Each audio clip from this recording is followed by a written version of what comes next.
For the month of November, we honor our veterans and their service to our country. So to all of our veterans, we thank you. When someone wants to enlist in the military, they have to take an oath. And we, as followers of Christ, have an oath as well. To follow Jesus despite our personal thoughts, feelings, and opinions. Stay tuned as Pastor Johnson delivers a word on how we, as followers of Jesus Christ, are to fight the good fight. And don't forget to subscribe to our YouTube channel. Stay tuned. I was looking for a word that would fit this Veterans Day, but also help us transition from Veterans Day into church anniversary. And I believe the word in this text that's going to help us capture both Veterans Day and church anniversary. I thought today that we would do that and find this text that we can find help and favor in. Exodus chapter 17, verses 8 through 16. Say amen when you found it. If you ain't found it, just look up. Amen. And it reads like this. Then came Amalek and fought with Israel in Rephidim. And Moses said unto Joshua, choose us out men and go out, fight with Amalek. Tomorrow I will stand on the top of the hill with the rod of God in my hand. So Joshua did as Moses had said to him, and fought with Amalek. And Moses, Aaron, and Hur went up to the top of the hill. And it came to pass, when Moses held up his hand, that Israel prevailed. And when he let down his hand, Amalek prevailed. But Moses' hands were heavy. And they took a stone and put it under him, and sat thereon, and Aaron and Hur stayed up his hands, the one on the one side and the other on the other side. And his hands were steady until the going down of the sand. And Joshua discomfited Amalek and his people with the edge of the sword. And the Lord said unto Moses, write this for a memorial in a book, and rehearse it in the ears of Joshua. For I will utterly put out the remembrance of Amalek from under heaven. And Moses built an altar and called the name of it Jehovah Nissi. For he said, because the Lord hath sworn that the Lord will have war with Amalek from generation to generation. Verse 12 says, Moses' hands were heavy. Aaron and Hur held up his hands. I want to talk about the weight of war. The weight of war. You'll find these words recited before any military personnel can suit up to serve in our armed forces. Words simply state, I do solemnly swear that I will support and defend the Constitution of the United States against all enemies, foreign and domestic, that I will bear true faith and allegiance to the same, and that I will obey the orders of the President of the United States and the orders of the officers appointed over me, according to the regulations and the Uniform Code of Military Justice. So help me God. These are the words that are used to swear in our military personnel before they are signed up to serve. It is called the military oath of enlistment. Before a soldier can go from preliminary screening to becoming a soldier in the Army, in the Air Force, in the Marines, in any area, any branch of service, the final step before they are secured for service is they must take the oath of enlistment. It is in this oath that they are frankly reminded about what they are about to sign up for. It is in this oath that they are to lay down their personal perspectives and trade them for the freedoms and the standards set by the Constitution of this great country we live. They are to trade in their opinions, their options, their desires, and to be military personnel at the command of the country.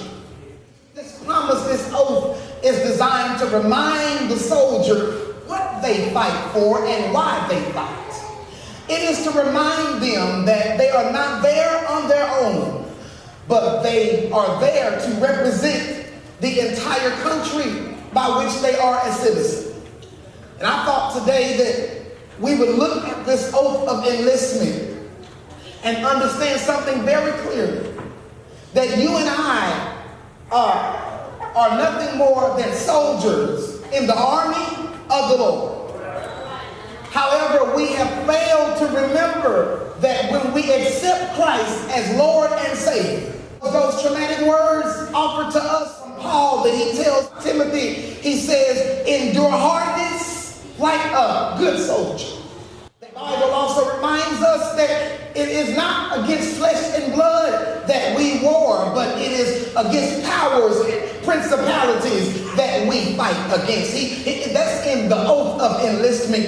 He wants to remind us that my God shall supply all of our needs. In the oath of enlistment, he reminds us that no weapon formed against us shall prosper. In this oath of enlistment, he reminds us that if God be for us, then he is more than the world against. Who shall stand against us if God is for us? It is in this oath of enlistment, he reminds us that if it had not been for the Lord who was on our side, where would we be? I thank God for being the privilege of serving in his military. And although I have not served in our country's military branches, I must admit that I do serve in the army of the Most High God.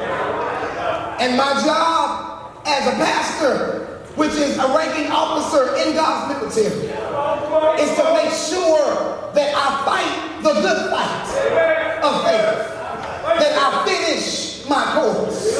And I think that you and I as believers need to be reminded that while we are richly blessed and highly favored, do understand we are still at war.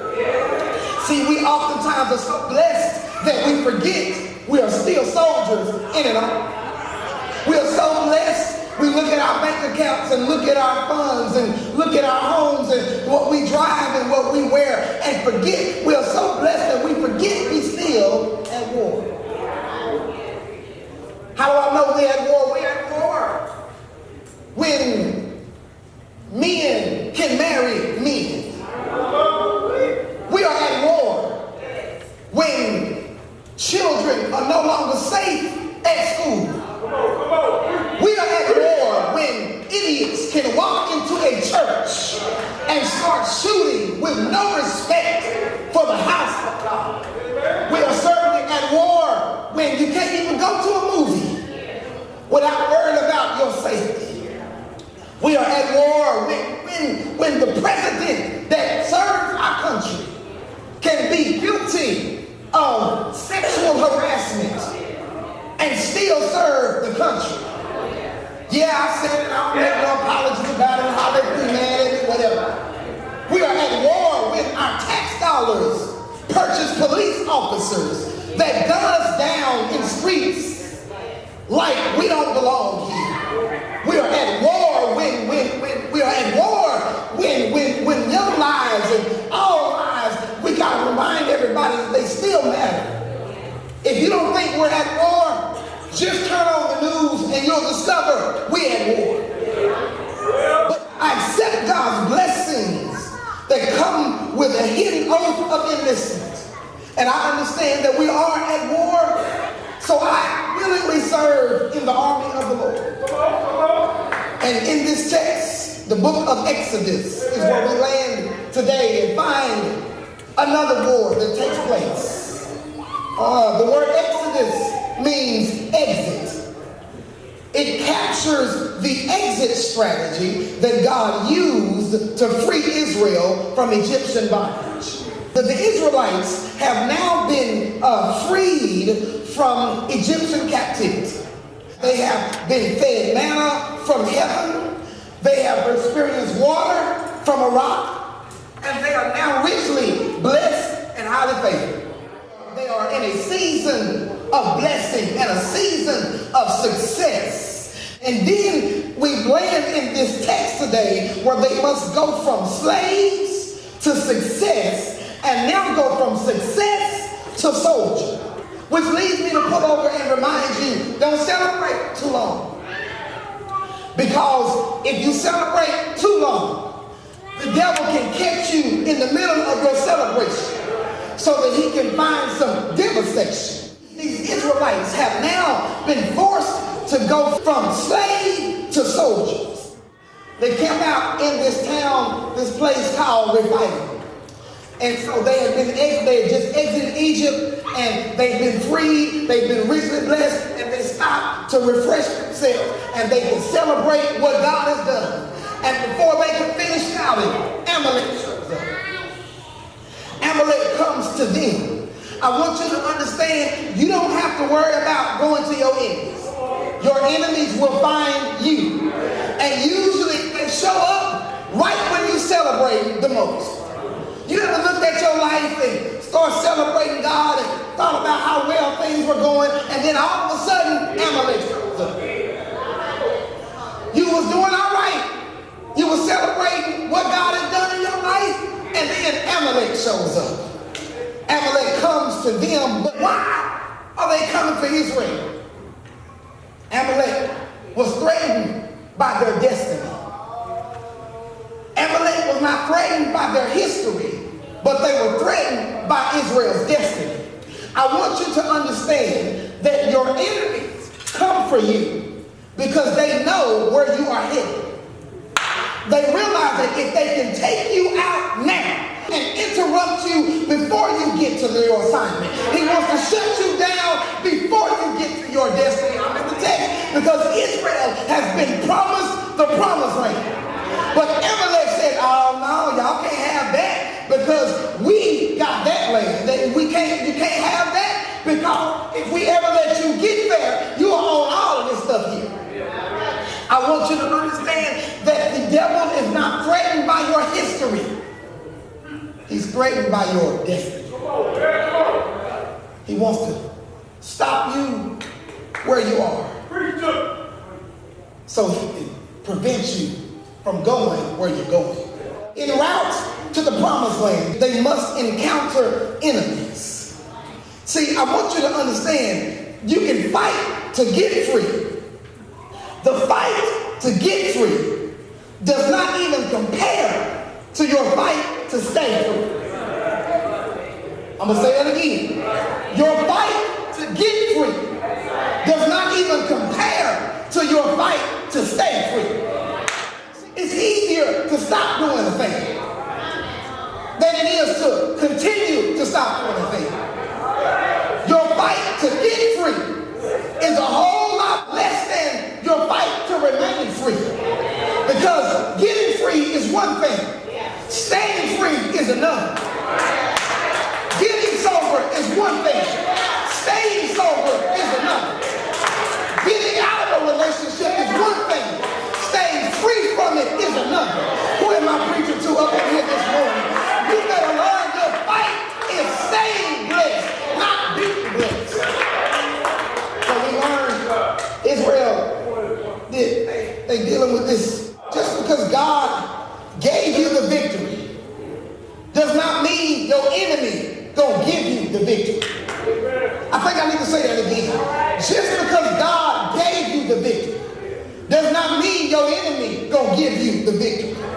I remember when I was getting ready to pastor this great church I serve now, and one pastor told me, he said, son, did the Lord call you to the church? I said, yes, sir. I said, I have no doubt in my mind. The Lord called me. to this church. The proof was all over the place. I said, the Lord gave me this church. And he said, well, boy, I want you to understand, just because the Lord gave it to you, don't mean they gonna give it to you.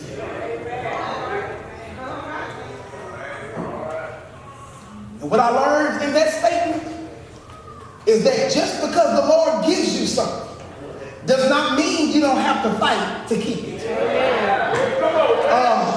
y'all walk into this lane pipe that if you gotta fight for it, then you ain't had it. The devil is a lie.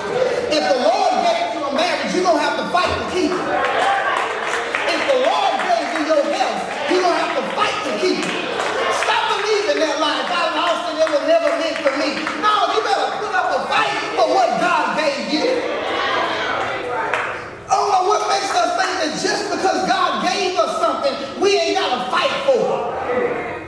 So he says, he tells us, he wants us to understand we have to fight for this. We know how to be blessed, but we don't know how to fight. Every relationship is only as strong as the fight inside of the people in the relationship.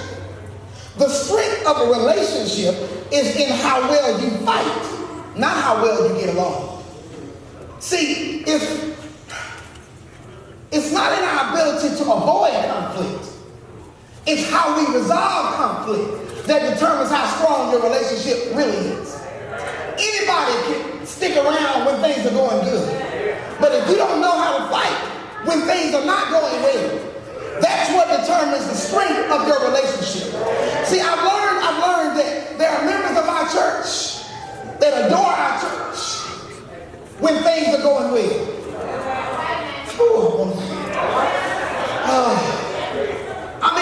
Things are going all right. And ain't nobody talking bad about the bread house. And, I'm the bread house. That's where I go to church.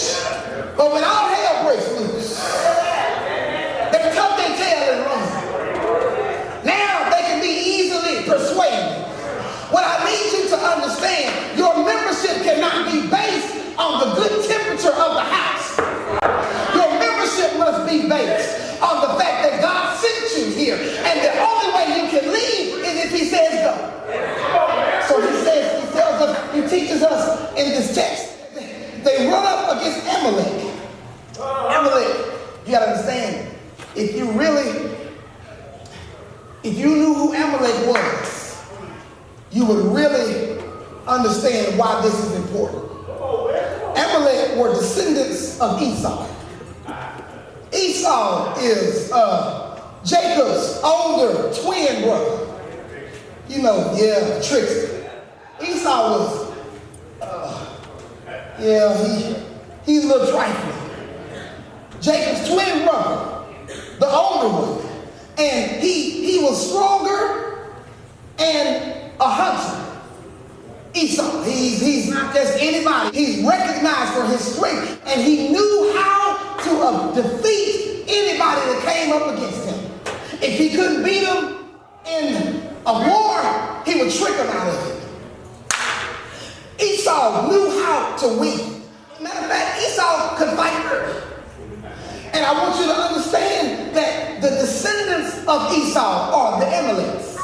What I found puzzling here is that God allows a stronger, bigger army to land up on Israel. This is supposed to be a bloodbath. This is supposed to be an uneven matchup. Israel is not favored to defeat them, being descendants of Esau. They were stronger, they were well equipped, they were better trained, and they were nomads. These Amalekites didn't have, somebody said, where they stay? I don't know. They were nomads.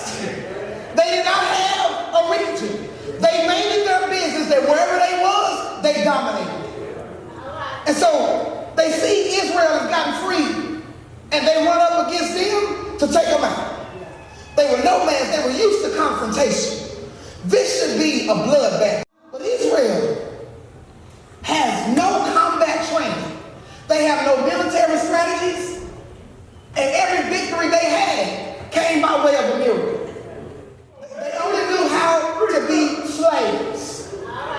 this now. Israel only knows how to be a slave, but now they are automatically enrolled in war. They got no boot camp. They got no combat training. They got no military strategies. Ain't nobody there to get all the military organized. All they knew was, hold up, we got an enemy that wants to take what God gave. And watch this. It ain't like Israel was bothering anybody. They were sitting down, minding their business. Can I suggest something to you? That usually the enemy bothers you not because you bother him. It's usually because he ain't got nothing else better to do. So all of their previous victories were by miracles. They never had to throw a punch, but they defeated Pharaoh. Some fights you will not be prepared for. I want you to understand this very clearly. Some fights you get into, you will not be prepared for. They were not prepared. They were not trained. God didn't tell them. He didn't forewarn them. All they knew is they were thrown into a war out of nowhere. Now, watch this. Their promise and their lives were on the line. See, when you have wars in the Bible and battles in the Bible, what will happen is if you lost, they killed everybody in your camp. And then they would take your stuff and inherit it to themselves. That's how you knew the war was over. Until everybody died on your side and all your stuff went to them. So they had everything to lose. They come out of blessing, and now all of their blessings are on the line. Once again, they are faced with, man, we should have just stayed in Egypt, because we ain't trained to fight. They were supposed to be slaughtered, and their goods were taken by their opponent, making them even stronger. See, every time the Amalekites would take and fight with or contend with a nation, they would take all of their stuff, which made them stronger than they were before. But the weight of this war is heavy. They did win the war. I'm going to go and skip to the fast forward and tell you they did win. They won the war. But the weight of the war was heavy. I wanted to share with you how they won this war. Look at verse 9. Look at verse 9. Now, the weight of this war was heavy. They were going to lose everything. Everything they got from God was on the line if they had not prevailed against the Amalekites. Look at verse 9. Verse 9 says, and Moses said unto Joshua, choose us out men and go out, fight with Amalek. That's the strategy. Joshua, round up some men, go fight Amalek. He says, tomorrow I will stand on top of the hill and with the rod of God in my hand. And so Joshua, he did just as Moses said and fought with Amalek. And then Moses, Aaron, and Hur went to the top of the hill. If you're going to win in the weight of war, you must understand the leader has a position. The soldiers have a position. Moses up on the hill with the rod. He's on top of the hill with the rod. What rod? The same rod that they've been using to get out of trouble. That's why David said, thy rod and my staff, they comfort me. Now watch this. Moses sends Joshua down in the valley to fight. He goes to the hill, the top of the hill. And I said, well, wait a minute. What is the leader doing on top of the hill? And the text teaches us that Moses was there for intercession. Moses was dealing with their spiritual enemy, while the soldiers dealt with their natural enemy. See, the soldiers have a position too. The army is in the valley fighting the natural enemy. I want you to understand that your leader, your pastor, his assignment is to pray against your spiritual enemy, while the people deal with the stupid stuff in the valley. Y'all missing that. Don't miss that. Don't miss that now. Moses was on the hill while Joshua was in the valley. This is the Bible's first mention of Joshua. Joshua, you know Joshua. Joshua, he was not jealous of Aaron and Hur. He could have been, because Joshua is anointed to be the next Moses. Joshua did just as Moses said. He is not jealous of Aaron and Hur because they're on the hill with Moses. Joshua was the successor to Moses, but he still learned how to fight fight in the valley. High positions are often reserved for those who have worked in low places. See, it amazes me how people want to have high roles of leadership, but they won't serve in the valley. Joshua, being Moses' successor, was qualified to be that because he didn't have no problem working in the valley. Joshua did as Moses said. He was obedient to the leader. We can't win if we don't follow the leader. I'm in the text. The text says, he did as Moses said. You can't lead on the mountain until you are willing to serve in the valley. And because he did what Moses said, look at what Joshua got. He was able to get to the promised land. And Moses didn't. Moses never made it into the promised land. He didn't go. Joshua made it. He led them in. First, he was the first to taste the fruit from the promised land. How do I know? Because when they sent out the 12 spies, he was one of them to taste the fruit. Not only that, but he shares a name with Jesus. What do you mean, Pastor Edith? His name is Joshua. Jesus' name is Jesus.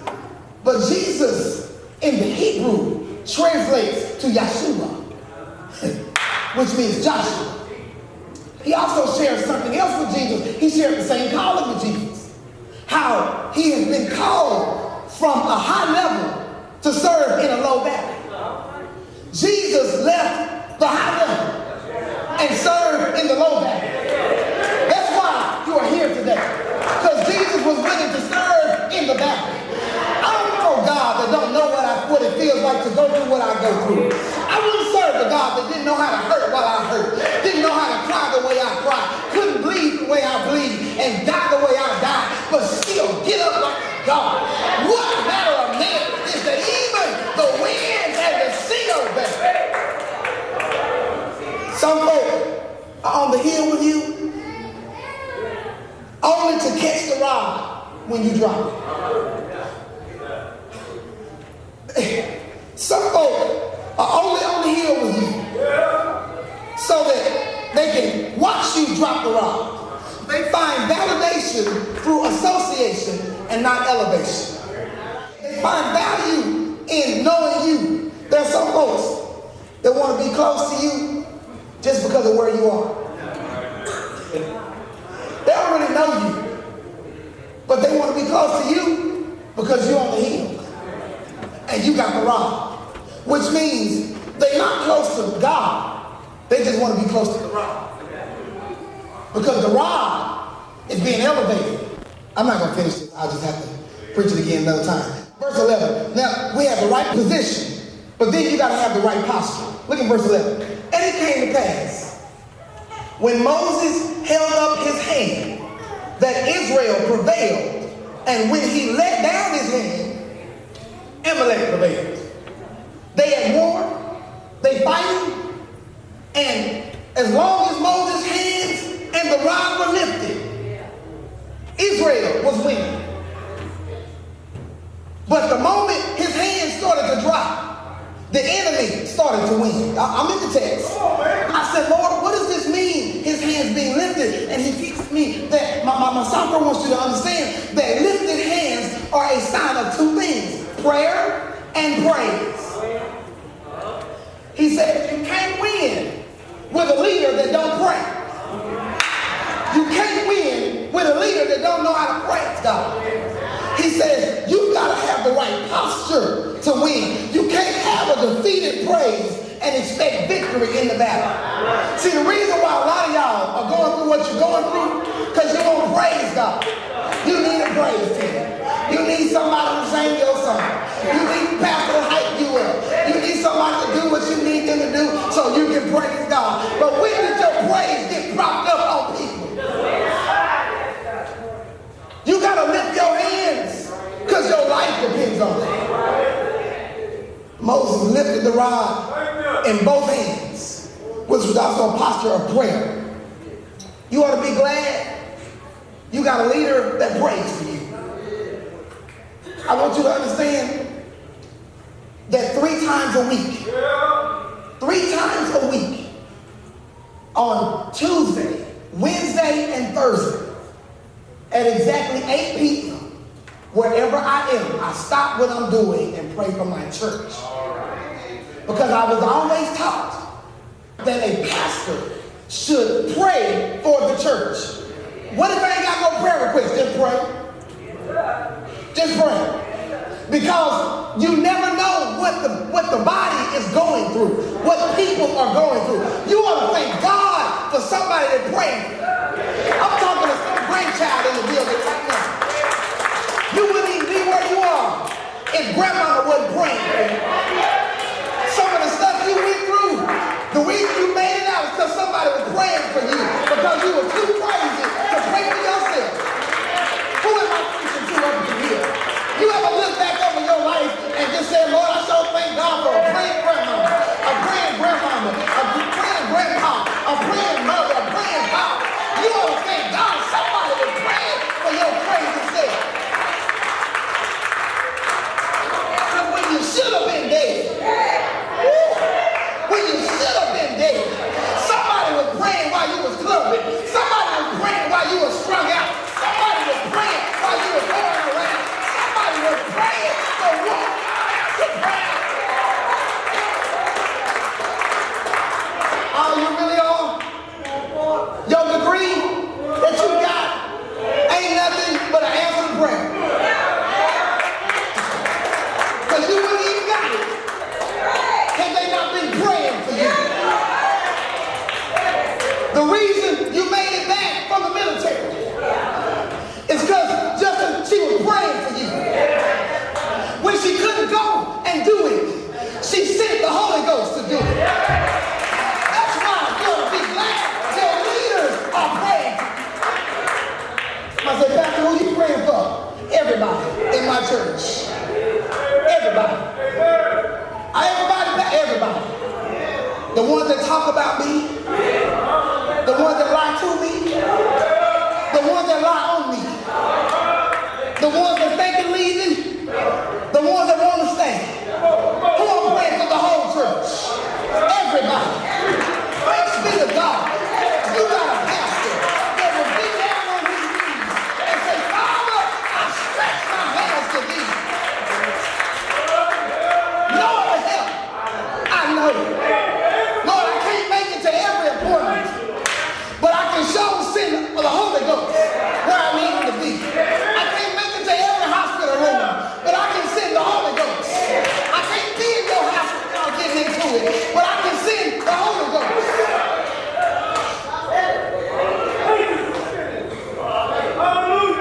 But this is why you should keep your pastor lifted. This is why you need to keep your pastor lifted, because he's praying for you. And if I'm burdened down, it's hard to pray for you. Look at the text teaches us that his hands got weary. They grew weary. Why did his hands get weary? I wanted to think that it was because he was a human being and he got tired. And my inquisitive nature and approach to Scripture did not settle for that answer.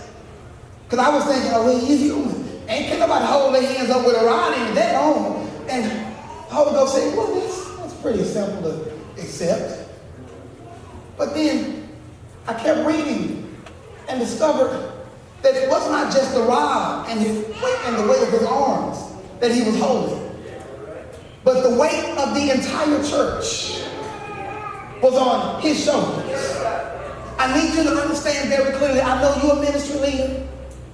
I know you've been here a long time, but let me remind you, be very clear with you, the weight of this church is on my shoulders. God is going to hold me accountable for what happens while I'm here. And I want you to understand that as strong as I look, as strong as I look, as anointed as I may appear, I need to remind you very clearly that as strong as I am, I'm still weak. But see, y'all so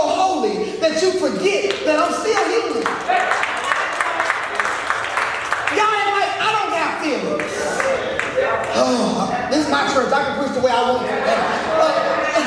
You can't. I got feelings. You ain't the only one with emotions. You ain't the only one that go through stuff. You ain't the only one that's hurt. People kill me. Why you didn't come visit me when I was sick? Why you ain't call to check on me? I've been sick.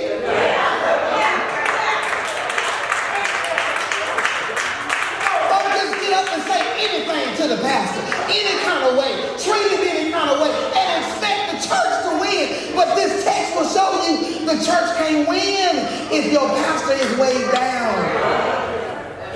I ain't preaching nothing but the Bible. His hands grew weary. It grew heavy over time. The weight didn't change, but his strength changed. The weight didn't change, but his strength changed. Whatever he held up didn't change, but he grew tired holding the weight. The longer he held it, the weaker he got.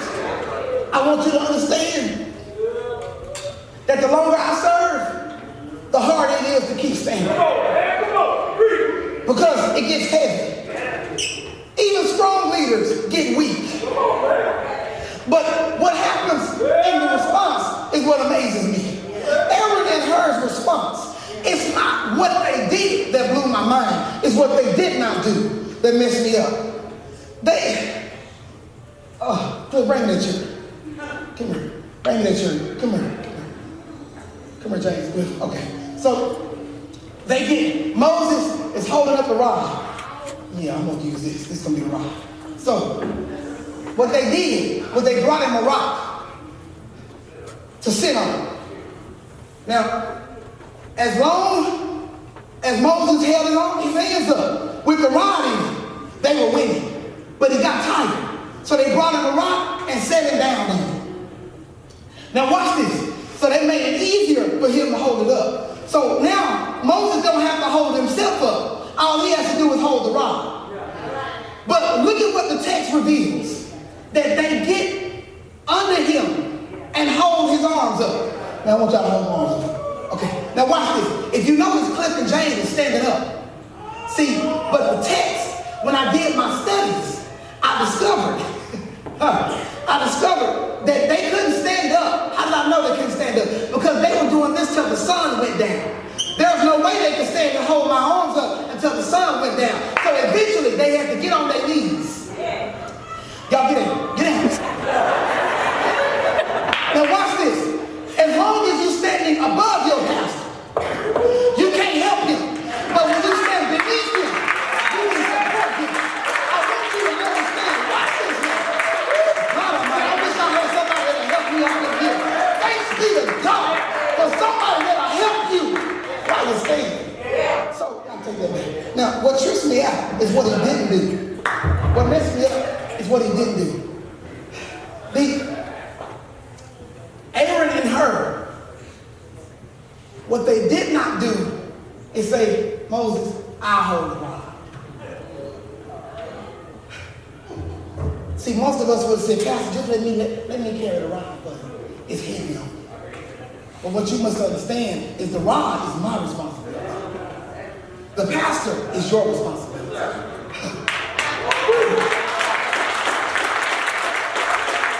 See, there's too many people trying to carry the rod, but you won't support the pastor. I don't need you to take the rod. I need you to support your pastor. Whatever, it is what it is. I don't preach nothing but what God tells me to preach.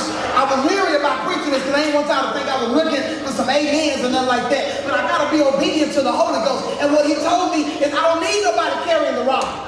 I just need you to hold my arms. How do I hold your arms, Pastor? How do I hold your arms, Pastor? I'll tell you how. Do what you're supposed to do in ministry. Let me leave you with a ministry and you can take it and get it done. Because if I got to come down from the hill to come deal with you, then I'm not on the hill praying for you. Oh. All right. They understood that their assignment was not the pastor. Aaron and Hur didn't have time to question the leader and complain. Look at him, he getting tired. Oh, he getting tired now. They didn't complain about him. They didn't talk about it. They immediately jumped into supporting the pastor. The pastor does not need your service. He needs your support. Not do it for me, but do it with me. Why? Because our whole church is dependent upon how I carry the weight. You can't burden down the pastor and win as a church.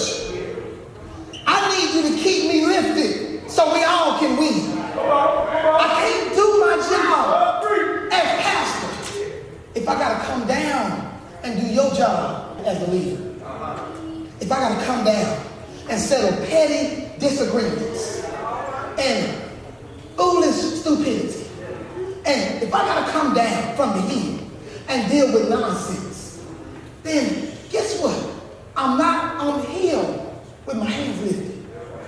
But if I got to come down and do your work and mine, then it does not free me to do what he calls me to do. We must free the pastor instead of address pettiness and weight. I want you to understand, Satan's greatest trick is distraction. He aims to distract you so you don't get to do what he calls you to do. But last thing is this, I'm done. You must have the right posture, the right position, and the right paperwork. I'm done. Look at verse 14. And the Lord said unto Moses, write this for a memorial in a book, and rehearse it in the ears of Joshua. For I will utterly put out the remembrance of Amalek from under heaven. And Moses built an altar and called the name of it Jehovah Nissi. Verse 12 says, his hands stayed up until sun went down. He kept his hands lifted until the sun went down. He was in that posture all day long. He had to carry that weight for the entire day. God told him, he said, now that you won the war, because they slew Amalek, against all odds, they defeated them. But God told him to remember this victory in the next battle. Wait a minute, why do you want them to remember it? Because this ain't gonna be the last time. You gotta fight. Too often we think that because we won the first war, that we ain't got to fight again. But I want to remind you that you're going to still have to fight again. And just because you won this time, that means that you lived to fight another day. Have I got a witness in here? And I thank God that I'm still here to fight another day. Somebody say, Pastor, how you gonna get out of this? I'll tell you the same way I got out of that. The Lord will bring me out the same way he brought me out the last time. Pastor, how you gonna beat this life? The same way I did the last one. Just outlive it. How you gonna beat this cancer? The same way I defeated child abuse. The Lord, he'll keep you in perfect peace.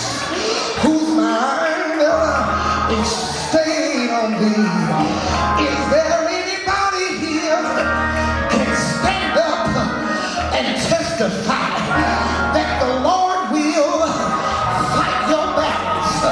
Is there anybody here can stand up and testify that God will keep you on the battlefield? Victory is mine. Victory is mine. The text says when they won, Tony, they called the place Jehovah Nissi, which means the Lord is my banner. You need a banner not to go into war, but the banner is used when you come out of war. What are you saying, Pastor? God will give you a sign that you can show everybody everybody how you made it over. You're gonna have to fight, and you might get some scars, but those scars are your signs that you survived. Yes. Is there anybody here got scars from the war you've been in? But thanks be to God, if it had not been for the Lord who was on your side, where would you be? Weeping may endure for a night, but oh, joy comes in the morning. Be not dismayed, whatever betides, God, He will.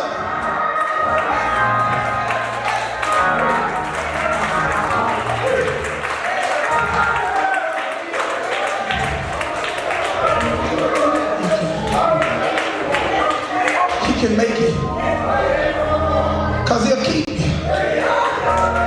Yes, He will. How you gonna get through this? You ain't supposed to survive this. Everybody else could go through what you went through, and they'd have blew their brains out. But you still here. You still made it, because you're still here, because the Lord fought your battles. If you're not careful, you will assume in the text that Moses won the war because he held his hands with the rod.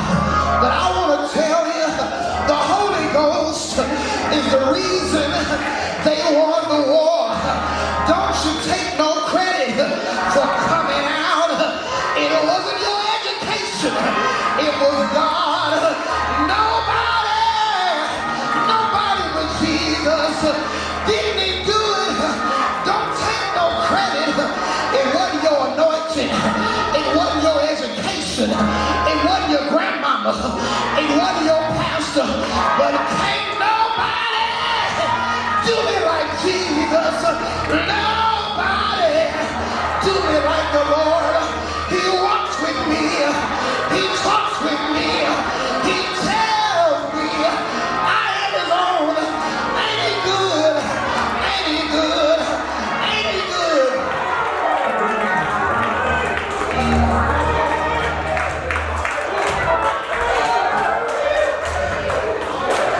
Lord, when the war is heavy,